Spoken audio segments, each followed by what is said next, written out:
Hello students, we are reading chapter number 11. We are reading chapter number 11. In this chapter, our next topic is expansion of company rule beyond Bengal. Expansion of company rule beyond Bengal means company का बंगाल के बाहर शासन, company का बंगाल के बाहर शासन के बारे में हम इस टॉपिक में पढ़ेंगे. Okay, now let's start our topic. Expansion of company rule beyond Bengal. Company का बंगाल के बाहर विस्तार. Expansion of company rule beyond Bengal.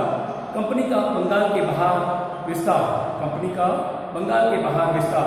The policy of expansion was that the company used variety of political, economic, and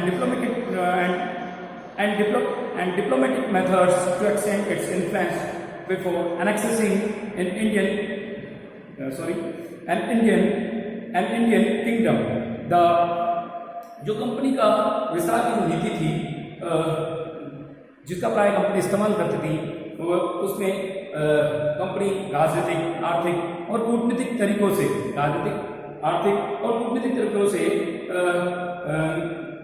विस्तार करती थी और प्रभाव डालती थी हड़पने से पहले या अधिकार करने से पहले भारतीय राज्यों पर.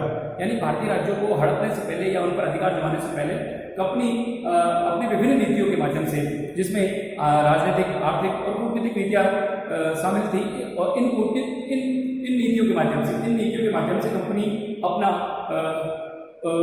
विस्तार करती थी, या कंपनी अपना राजनीतिक विस्तार, या कंपनी ने इन नीतियों को अपना विस्तार किया था. ठीक है, यानी कंपनी ने अपना विस्तार करने के लिए यानी उन राज्यों को हड़पने से पहले या उन राज्यों को अपने अधिकार क्षेत्रों में मिलाने से पहले विभिन्न प्रकार की नीतियों के माध्यम से, जिसमें राजनीतिक, आर्थिक और कूटनीतिक नीतियाँ थी, इन नीतियों को अपनाकर, इन नीतियों के प्रभाव से या इन नीतियों को अपनाकर कंपनी ने अपना विस्तार किया. It rarely launched a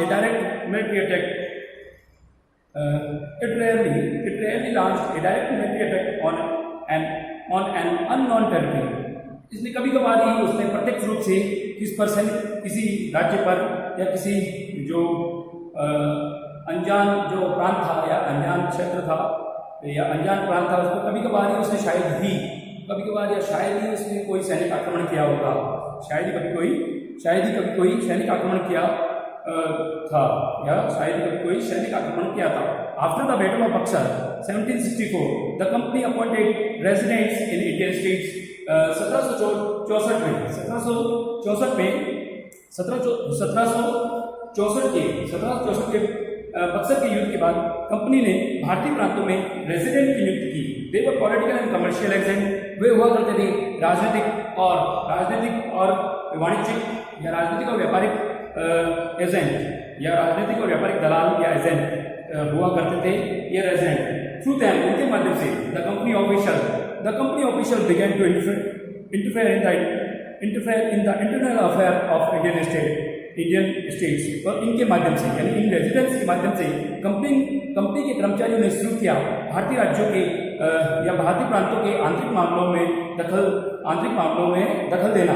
they try to decide who was to be a successor to the throne. उन्होंने कोशिश की कि अगला, यानी जो सिंहासन है या उन प्रांतों का के सिंहासन पर उसका अगला उत्तराधिकारी कौन होगा, इसका निर्णय करने की भी कोशिश कंपनी ने की या कंपनी के कर्मचारियों ने की. And who was to be appointed in administrative force. और किसको प्रशासनिक सेवा या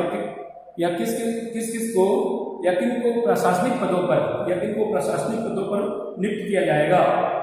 रॉबर्ट क्लाइव. अब हम पढ़ेंगे रॉबर्ट क्लाइव के बारे में. Robert Clive came to Madras, now Chennai, from England in 1743 at the age of 18. Robert Clive Madras, जो वर्तमान में चेन्नई है, वहाँ आया 1743 ईस्वी में 18 साल की उम्र में. When in 1767 he left India, his Indian fortune was worth 4 lakh sterling.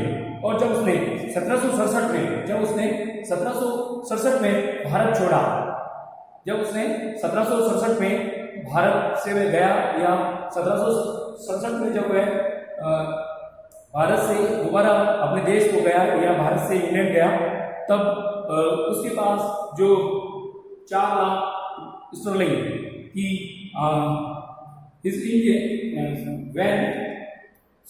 when in 1767 he left India, his Indian fortune was worth 4 lakh sterling. 4 lakh sterling. जब उसने when in 1767 he left India, his Indian fortune was worth 4 lakh sterling. जब उसने 1767 में भारत छोड़ा, तब उसका जो भारत से प्राप्त आय या भारत से उसका जो भाग्य में जो उसे मूल्य या जो आमदनी प्राप्त हुई या मूल्य जो राशि प्राप्त हुई थी, वो 4 लाख स्टर्लिंग थी। वो 4 लाख स्टर्लिंग, जो कि 4 लाख स्टर्लिंग यूरोपीय मुद्रा में थी। 4 लाख स्टर्लिंग यूरोपीय या 4 लाख स्टर्लिंग एक ब्रिटिश मुद्रा थी, उसमें उसकी आय या उसकी आमदनी थी। इन 1772 यानी 4 लाख स्टर्लिंग की आय उसने भारत से या 4 लाख स्टर्लिंग मूल्य की आमदनी उसने भारत से कमाई थी, जब वो भारत से इंग्लैंड 1767 में गया था। इन 1772 he was cross examined by the British Parliament on charge of corruption, और 1772 में उसकी इस आय पर ब्रिटिश संसद के द्वारा बहस या उस पर ब्रिटिश संसद में भी बहसबाजी हुई थी या क्रॉस एग्जामिन किया गया, और जो कि उस पर भ्रष्टाचार के आरोप में यानी रॉबर्ट क्लाइव पर भ्रष्टाचार का आरोप लगा, और उस भ्रष्टाचार के आरोप में 1772 में ब्रिटिश पार्लियामेंट के द्वारा उसका क्रॉस एग्जामिन किया गया, या ब्रिटिश पार्लियामेंट के द्वारा उस पर या उसकी आय पर बहस की गई। The charge was however rejected, जो ये मामला उस पर लगाया गया था या जो ये चार्ज उस पर लगाया गया था, इसे इनकार कर दिया गया या इसको रिजेक्ट कर दिया गया, रिजेक्ट कर दिया गया। But Clive became depressed and committed suicide in 1774. किंतु क्लाइव तनाव में चला गया और 1774 ईस्वी में उसने सुसाइड अटेम्प्ट कर ली या सुसाइड कमिट कर ली। किंतु क्लाइव जो था वो तनाव में चला गया, इस कारण से क्लाइव तनाव में चला गया, यानी जो उस पर करप्शन के जो आरोप लगे थे और उस पर जो बहस की गई थी और उसे रिजेक्ट भी कर दिया गया था। किंतु क्लाइव इस तरह से तनाव में चला गया और उसने 1774 में आत्महत्या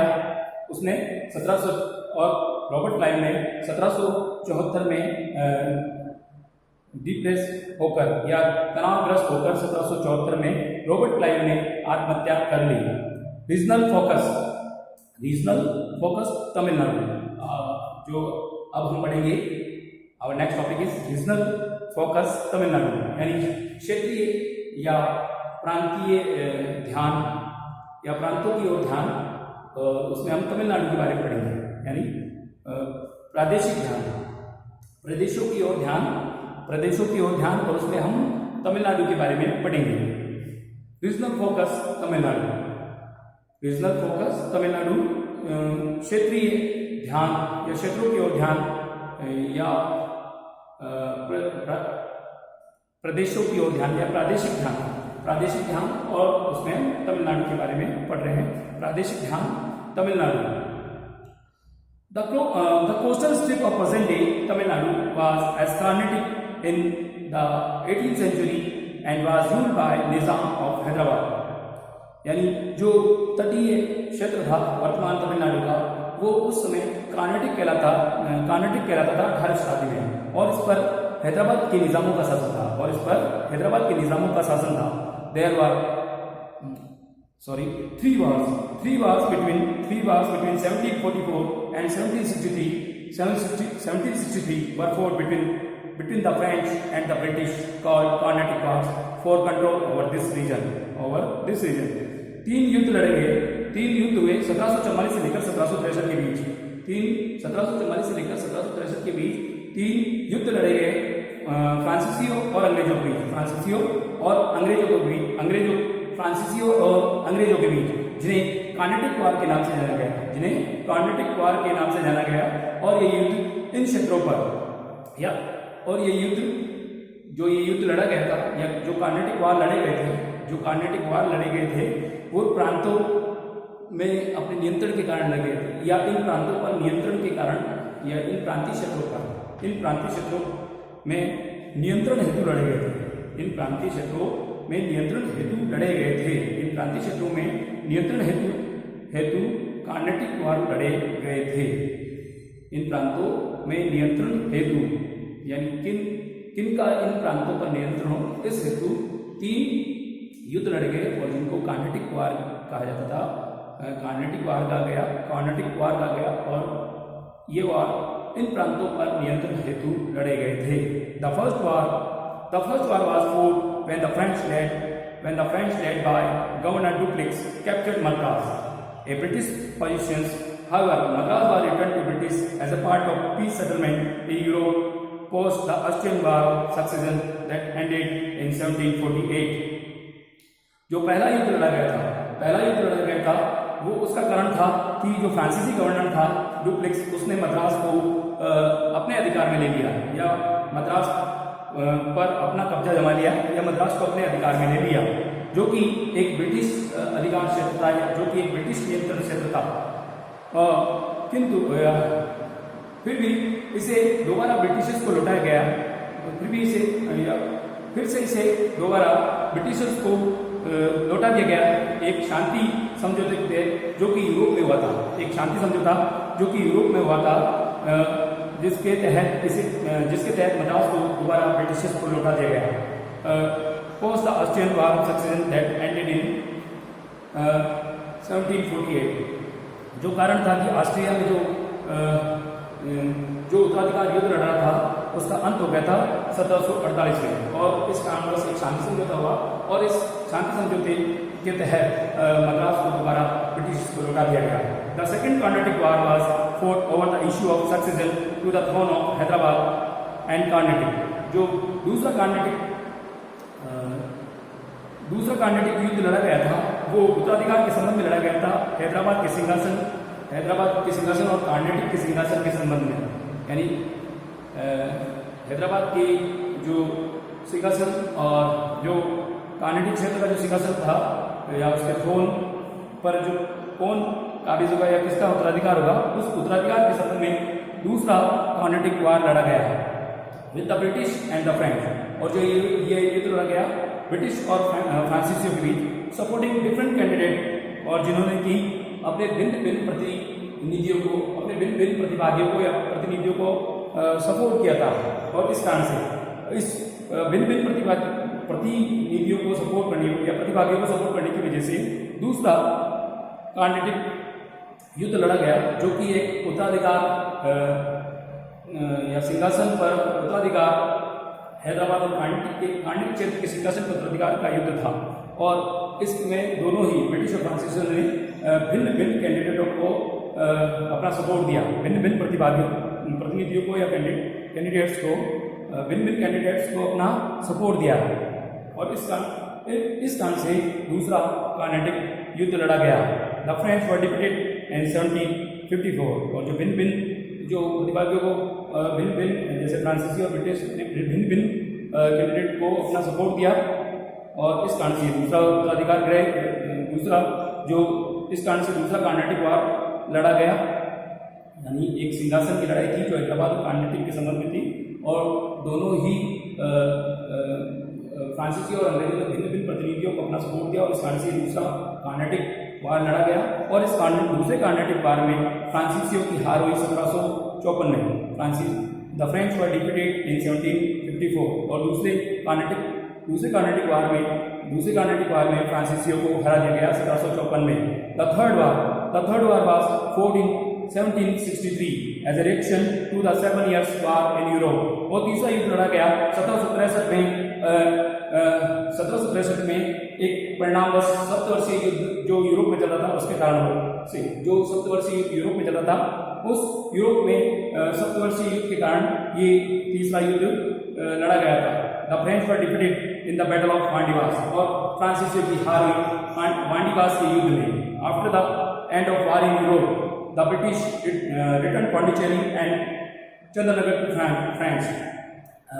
जो The French were defeated in the Battle of Vandivas, फ्रांसीसियों की हार हुई वांडीवास के युद्ध में। After the end of war in Europe, the British returned Pondicherry and Chandragarh to France। और यूरोप में युद्ध का अंत हो जाने के बाद ब्रिटिशर्स ने पौंडीचेरी और चंद्रनगर को दोबारा फ्रांसीसियों को लौटा दिया।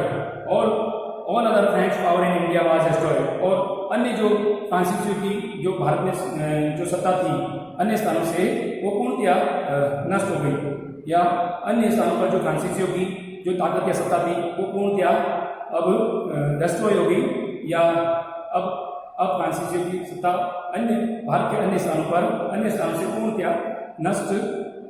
पूर्णतया खत्म हो गई या नष्ट हो गई। The governor general Richard Wellesley 1798 जो गवर्नर जनरल रिचर्ड वेलेस्ली थे, the governor general Richard Wellesley 1805 introduced the subsidiary alliance to expand British territory। Governor general Richard Wellesley 1796 से 1805 उन्होंने एक नई संधि प्रथा को इंट्रोड्यूस किया, या वो एक नई संधि प्रथा लेकर आए जिसका नाम था सहायक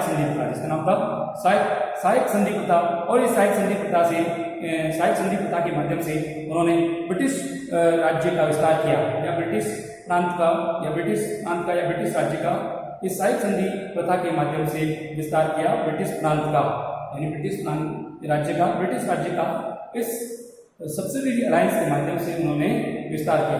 इस सब्सिडरी अलायंस जो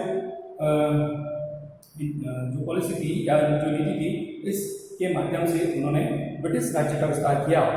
the company forced the state into this alliance, company ने बलपूर्वक राज्यों को इस संधि को अपनाने के लिए कहा। According to the terms of this alliance, इस संधि के अनुसार an Indian ruler had to disband his own army and maintain British troops permanently at his post or give some territory in lieu of it। इस संधि के अनुसार according to the terms of this alliance, और इस संधि की शर्तों के अनुसार एक भारतीय शासक को अपनी स्वयं की इस संधि की शर्तों के अनुसार एक भारतीय शासक को अपनी स्वयं की सेना को कम करना पड़ेगा, और अपने यहाँ ब्रिटिश टुकड़ियों को स्थायी रूप से रखना पड़ेगा। और इन ब्रिटिश टुकड़ियों का जो लागत है, जो खर्चा या हर्जाना जो खर्चा या वेतन जो है वो भारतीय शासक को देना पड़ेगा, या इसके बदले में एक क्षेत्र या सम टेरिटरी इसके एवज में, या कुछ क्षेत्र या इस जो परमानेंट जो ब्रिटिश टुकड़ी रखी गई थी इसके या तो इसका वेतन देना पड़ेगा, जो स्थायी टुकड़ी जो उस भारतीय शासक के यहाँ रखी गई थी उसका या तो खर्चा या वेतन देना पड़ेगा, या उसके एवज में कुछ क्षेत्र उसके एवज में कुछ क्षेत्र ब्रिटिशर्स को देना पड़ेगा। इन दिस वे, इसी तरीके से they were to be protected by the company, और इस तरीके से इस तरीके से they were to be protected by the company, और इस तरीके से उनकी कंपनी के द्वारा रक्षा की जाएगी, और इस तरीके से यानी उन शासकों की कंपनी के द्वारा रक्षा की जाएगी।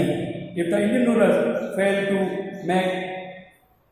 Make the payments then part of their territory was taken away as penalty. यदि कोई भारतीय शासक असफल हो जाता था भुगतान करने में सेना का या उसके द्वारा रखे गए कर्मचारियों का या सेना का जो भुगतान करने में कोई भारतीय शासक जब असफल हो जाता था, यानी भारतीय शासक जब भुगतान करने में असफल हो जाता था तो इसके एवज में उसका कुछ क्षेत्र हट जाने या पेनल्टी के रूप में, यानी पेनल्टी के रूप में उससे हमेशा के लिए उससे उस शासक से हट जाने के रूप में या पेनल्टी के रूप में उसका क्षेत्र ले लिया जाता था, उसका क्षेत्र हमेशा के लिए ले लिया जाता था। हाँ, हमें उसका क्षेत्र हमेशा के लिए पेनल्टी के रूप में ले लिया जाता था। Half of the territory of Nawab of Awadh was half of the territory of Nawab of Awadh half of the territory of Nawab of half of the territory of the Nawab of Awadh was taken away by the company in 1801 as it had to pay for the subsidiary forces। जो अवध के नवाब का आधे से ज़्यादा प्रांत या आधे से ज़्यादा राज्य छीन लिया गया, अवध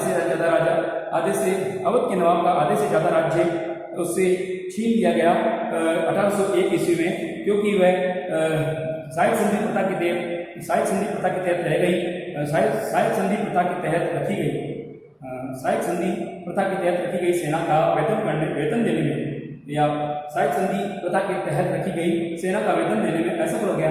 इस कारण से 1801 ईस्वी में अवध के नवाब का आधे से ज्यादा राज्य या अवध के नवाब का आधे से ज्यादा प्रांत छीन लिया गया या आधे से ज्यादा प्रांत अवध के नवाब का हड़प लिया गया। अवध के नवाब का आधे से ज्यादा राज्य 1801 ईस्वी में, यानी जो सेना का वेतन देने में असफल हो जाने की वजह से जो साइड संधि प्रथा के लिए जो सेना दी गई थी, उस सेना का वेतन देने में असफल हो जाने की वजह से 1801 ईस्वी में अवध के नवाब का जो आधे से ज्यादा राज्य हड़प लिया गया। आधे से ज्यादा राज्य अवध के नवाब का इस कारणवश हड़प लिया गया। Other ruler who forced to accept this policy were Nizam of Hyderabad, rulers of Mysore after the death of Tipu Sultan, and the Marathas by Treaty of Passy। और अन्य शासक जिन्होंने की बलपूर्वक इस साइड संधि को खत्म अन्य शासक जिन्होंने की साइड संधि प्रथा को बलपूर्वक इस प्रथा को या इस साइड संधि प्रथा को बलपूर्वक स्वीकार किया था, या अन्य शासक जिन्होंने की इस साइड संधि प्रथा को बलपूर्वक स्वीकार किया था वो थे हैदराबाद के निज़ाम, मैसूर के शासक टीपू सुल्तान की मृत्यु के बाद के जो मैसूर के शासक थे उन्होंने, और मराठा में पैसिव की संधि के बाद beside the payment for the protection forces, the Indian ruler had to consult the British before negotiating with any other Indian states। यानी जो इस भुगतान के अलावा, यानी इस सैनिकों की सुरक्षा प्रोटेक्शन फोर्स रखी गई थी, उसके भुगतान के अलावा उसके प्रोटेक्शन फोर्स के, यानी जो सुरक्षा के लिए जो सेना रखी गई थी, सुरक्षा के लिए जो सेना रखी गई थी, उसके भुगतान के अलावा भारतीय शासकों को सलाह लेनी पड़ती थी, या भारतीय शासकों को पहले बातचीत करनी पड़ती थी ब्रिटिश अधिकारियों से या ब्रिटिश कर्मचारियों से, यदि उन्हें किसी अन्य जो भारतीय प्रांत है उसके शासक से अगर बातचीत करनी है, या उसे उस शासक को यदि अगर किसी अन्य भारतीय राज्य के राजा से या शासक से अगर बातचीत करनी है, तो उस बातचीत करने से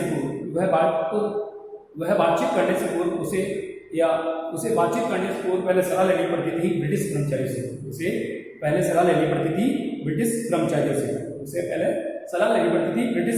से।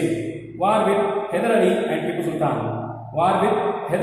एंड टीपू सुल्तान, ये हम अगली क्लास में पढ़ेंगे।